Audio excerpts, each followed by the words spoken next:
My name is Caleb. He taught me to be honest. He told me to never run from the truth. But everything changed the day I found a dog tag with a name I'd never heard, hidden behind a wall in our garage. That's when I realized. My father was living a lie. And so were we. Before we dive in, make sure to hit that like button, subscribe, and turn on notifications so you never miss a story that'll keep you on the edge of your seat. This one's personal, chilling, and all too real. Ready to uncover the truth?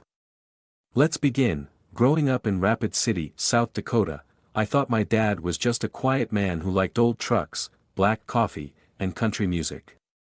The kind of man who never raised his voice but didn't need to. His silence did all the talking.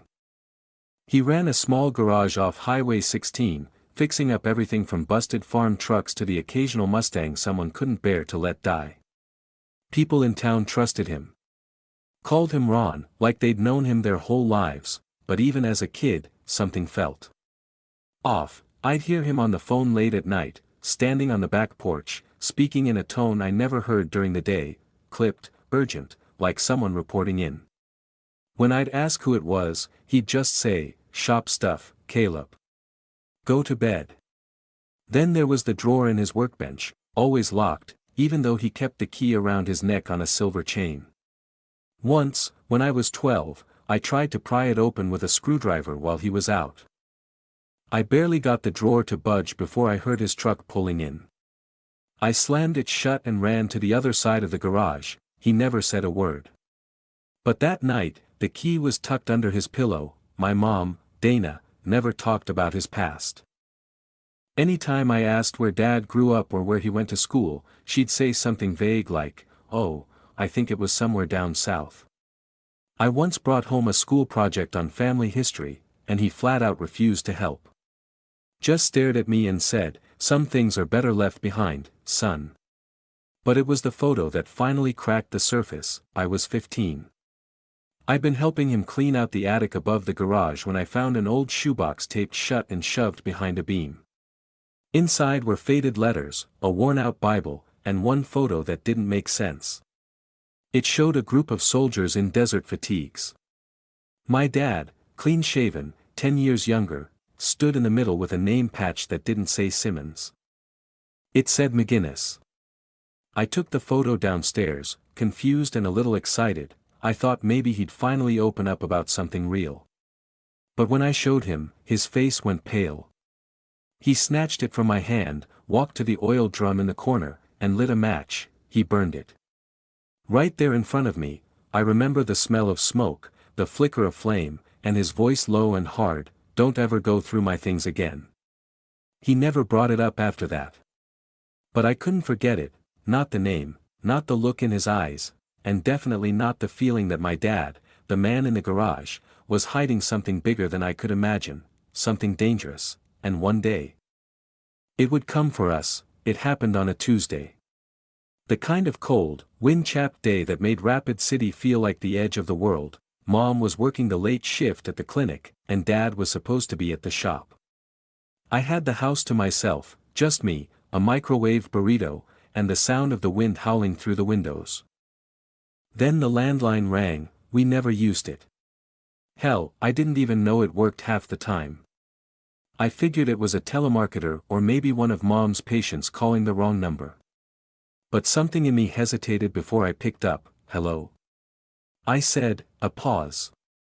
Then a low, steady voice, southern and deliberate. "Is this the Simmons residence?" "Yeah," I said. "This is Caleb." Another pause. Then the voice dropped a few degrees colder. "Caleb.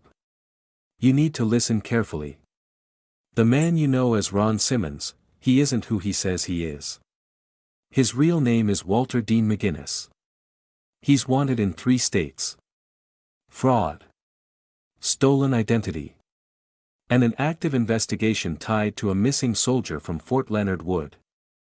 I didn't respond right away. It felt like my brain had short-circuited. "I think you've got the wrong guy," I said, but it sounded hollow even to me. "I'm not wrong," the man continued. "And if you care about your mother, and yourself, you won't confront him. He's dangerous. Smart. He's been hiding a long time, and he won't go quietly if cornered. My heart pounded so hard I had to sit down. Who are you? I asked. You'll know soon enough, he said. But this isn't about me. It's about surviving what comes next. Then, click, silence. I stared at the receiver for what felt like a full minute. The furnace kicked on. The pipes groaned like they were holding back a scream. I replayed the call in my head a dozen times. McGinnis. Fraud. A missing soldier, and suddenly, the photo in the garage, the one with McGinnis stitched across my dad's uniform, flashed back in vivid color. That wasn't a mistake. That was a warning. I should have told someone. Maybe the cops. Maybe Mom. But I didn't. Instead, I went out to the garage. I stood where he burned the photo and stared at the oil drum, now full of ash and the smell of secrets. Who the hell was Walter McGinnis? Why had he buried his past beneath our house, beneath my life, and how far would he go to keep it hidden? That night, when Dad got home, I watched him differently. The way he checked the locks twice. How he scanned the street before closing the blinds. He kissed my mom on the cheek and asked how her day was. Smiled at me like nothing had changed, but I knew better now. I didn't know this man, and I wasn't sure I wanted to. After the call, I couldn't sleep. Every time I closed my eyes, I saw his face, my dad's face, but now with a stranger's name floating above it like some twisted military ID tag, Walter D. McGinnis. I tried to act normal around him. Ate dinner. Watched the news.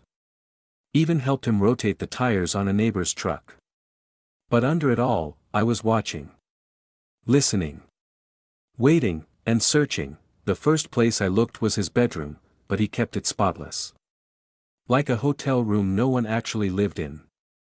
Even the drawers had nothing but socks, undershirts, and perfectly folded flannel. His closet was filled with the same plaid shirts and work jackets he always wore, too clean. Too careful, so I turned to the garage. His kingdom, it smelled like oil, rust, and old secrets. Every cabinet was labeled, every tool hung with exact precision. But I remembered that locked drawer. The one I tried to pry open years ago, this time. I came prepared. He kept the key on a chain around his neck during the day. But at night, he hung it on a peg by the workbench, like it was just another wrench waiting to be used. While he and Mom watched a rerun of Jeopardy, I crept out and unlocked the drawer. At first glance, there wasn't much, some service manuals, receipts, and a few photos of trucks he'd worked on. But when I pushed deeper, I noticed the drawer didn't go all the way to the back of the cabinet. There was an extra inch of space, just enough to be hiding something. I tapped the back panel. Hollow. I grabbed a flathead and slowly pried at the seam. With a soft pop, the panel came loose, revealing a narrow cavity behind it. There it was, a small steel lockbox. Cold to the touch. No label. No markings. Just a cheap padlock holding it shut. I took it upstairs, heart pounding in my throat, and picked it open with a tension wrench I found under the sink. Inside were 3 passports. Each one had a different name, but the same face, his face. One said Ronald Simmons, another said Walter D. McGinnis. The last? Charles D. Hartley. None of them were fake. I checked. They looked government-issued, real down to the stamps and barcodes. Underneath was a black revolver. Unregistered. Fully loaded. And tucked beneath the foam lining was a silver dog tag, Hensley, Noah J., PFC, U.S. Army, blood type O/Protestant. My skin went cold. This wasn't just a hidden life. This was a buried one. Why did he have someone else's dog tag? Why carry 3 identities? And why the hell did he keep a gun in a hidden wall? The pieces didn't fit anymore. The man I'd called my father had built his life like a puzzle, with jagged edges and pieces stolen from someone else's box, and I was going to find out what picture he was trying to hide. I couldn't stop staring at the dog tag, Hensley, Noah J. It didn't match any of the names on the passports. Not Ronald Simmons.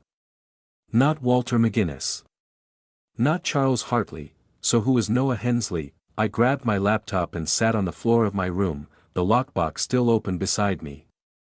I started with Google. Nothing useful. Just scattered obituaries, school profiles, a retired baseball player in Tennessee. None of them were military, so I went deeper. There's a public access archive for the Department of Defense. Most people don't even know it exists. It's where they keep records of promotions, medals, even discharge papers. I had to use a VPN and fake credentials just to get in, but eventually, I found what I was looking for: Private First Class Noah James Hensley, enlisted, 1996, stationed at Fort Leonard Wood, Missouri, declared missing in March of 1998, missing. Not deceased, according to the report. Hensley had vanished during a routine training weekend. His bunk was untouched. Wallet still there. No signs of foul play, but plenty of suspicion. An internal investigation pointed to a staff sergeant named Walter McGinnis, accused of bullying, psychological harassment, and possibly something darker. My stomach dropped. Walter McGinnis. One of Dad's names. At first, I thought maybe my dad had known Noah. Maybe he'd stolen his dog tag as some sick souvenir. But then I opened the Army personnel file and stared at the photo attached: PFC Hensley. Dark hair. Square jaw. Blue eyes. It was him, it was my dad. Same eyes. Same faint scar on the cheek. Same crooked smile that never quite reached the corners of his mouth. He didn't know Noah Hensley, he was Noah Hensley, and if that was true. Then who was Walter McGinnis? I dug into the court-martial records. Walter had been the last one to see Noah alive. Had a reputation for violence. He'd been placed on suspension just before the investigation into Noah's disappearance. Then, he vanished, just like Noah, so here was the twisted possibility: Noah Hensley disappeared. By becoming Walter McGinnis, then when things got too hot, he disappeared again, this time becoming Ronald Simmons. My entire life had been built on the grave of someone who no longer existed. I shut the laptop and just sat there, the room silent except for the wind rattling the siding. Why would someone go through that much trouble? What was he running from, or running to, and how many people had he hurt just to stay hidden? This wasn't about some fake IDs or a buried past anymore. This was a pattern. A path of vanishing identities, missing persons, and dead ends. My father had become a ghost. And he'd dragged us into his haunted house of lies, but I wasn't going to be his shadow anymore. I was going to bring everything into the light, even if it meant losing him for good. I waited until he was gone. Dad, or Noah, or Walter, or whatever his name really was, left early on Saturdays to open the shop. It was the only time I was sure we had the house to ourselves. Mom was in the kitchen, still in her robe, stirring a pot of oatmeal with tired eyes.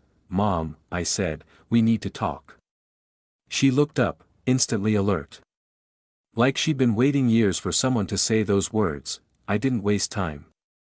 I brought the lockbox to the table and opened it between us. I showed her the passports. The gun. The dog tag. Then I opened my laptop and pulled up the photo from the military archive: Private Noah James Hensley. Her spoon clattered into the pot. She sat down without saying a word, hands trembling. "Mom," I said gently, "he's not Ron Simmons. He's not even Walter McGinnis.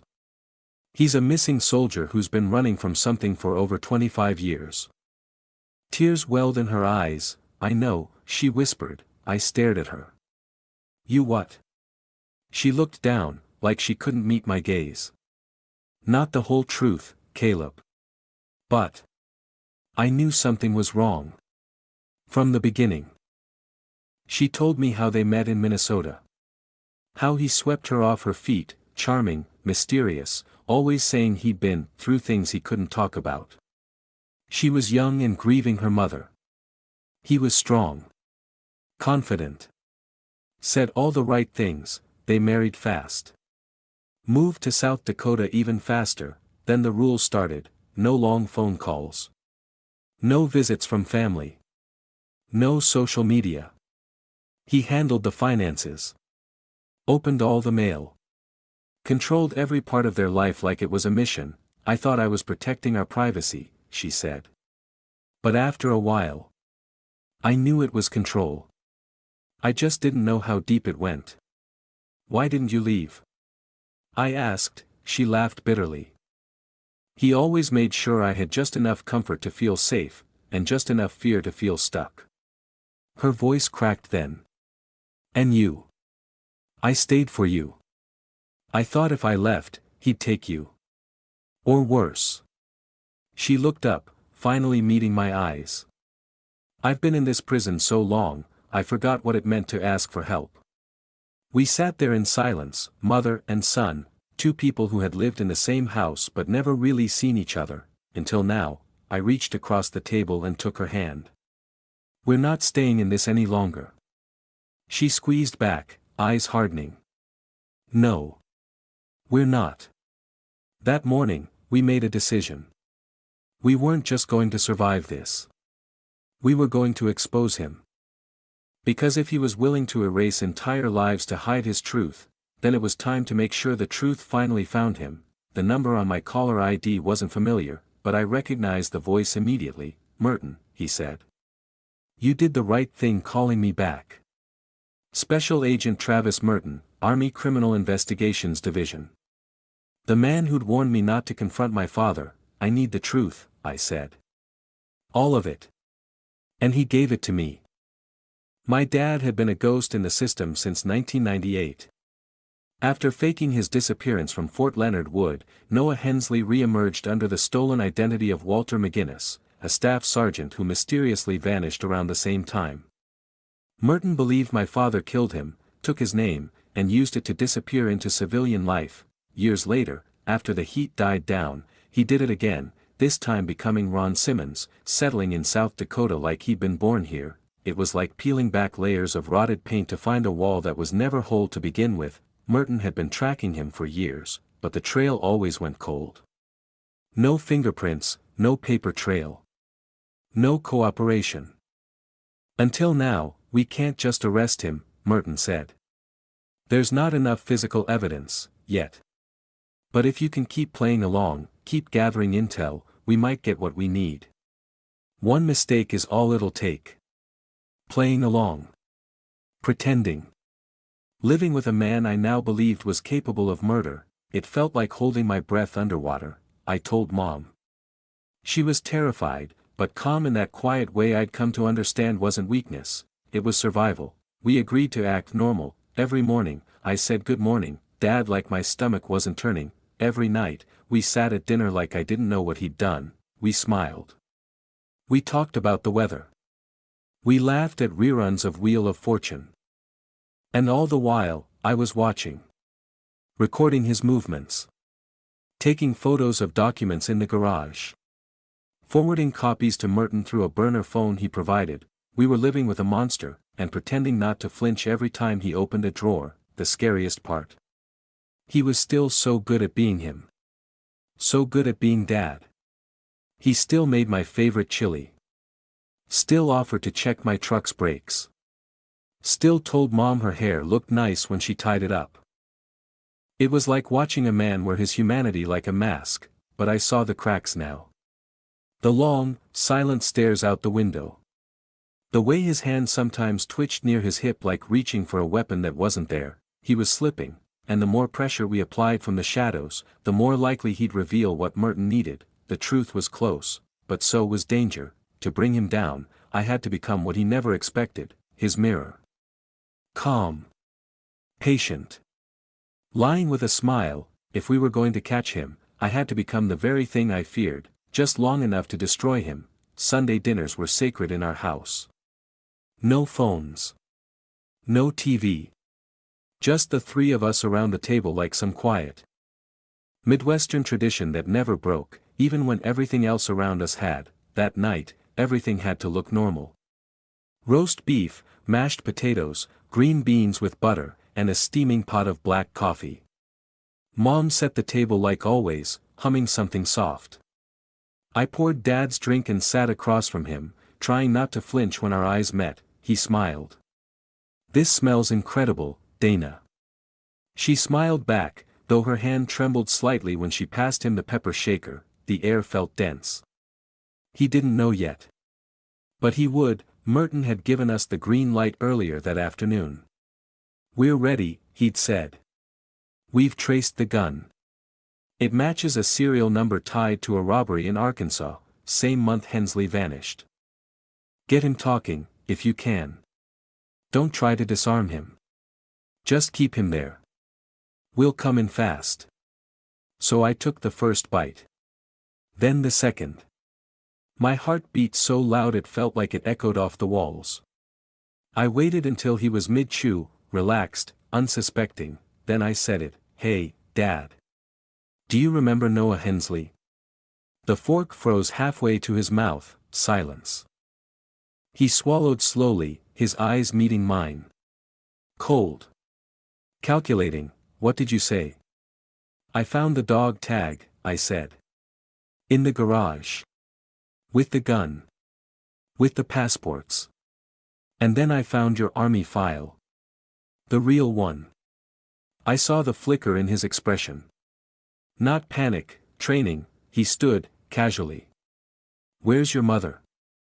he asked. "I'm right here," Mom said, stepping out from the hallway, her voice even but tight. He turned toward her, and that's when his hand went for the drawer, the same drawer he always kept locked, but I was faster. "You're not going to find what you're looking for," I said. I swapped it. His face twitched. "Just once, what did you do?" he asked, his voice low. "I gave the real one to someone who knows exactly who you are." He lunged toward me, years of discipline and muscle memory erupting in a second, but Mom stepped in first.